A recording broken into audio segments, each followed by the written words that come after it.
Shri Manish Tiwari ji. Thank you very much, Mr. Speaker, sir.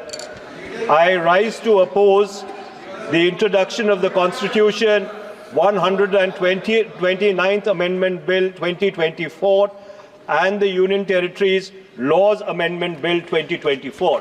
Mr. Speaker, sir, beyond the 7th schedule of the Constitution is the basic structure doctrine.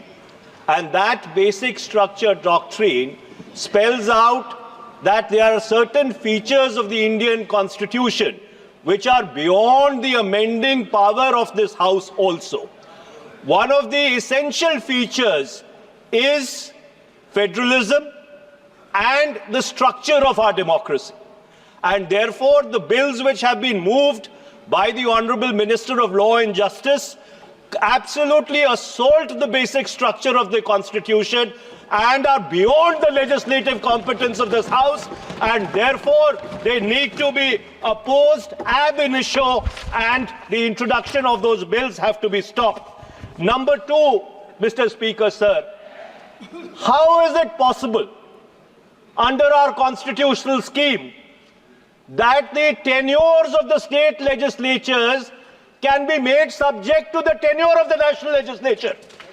That is completely an antithesis of the constitutional scheme. There is absolutely no way under the Indian constitutional scheme where the states are separate constituents and equal constituents, the term of the state legislatures can be made subject to the term of the national legislature. And my final point, Mr. Speaker, sir, India is a union of states. Article 1 of the Constitution states that India is a union of states and not vice versa.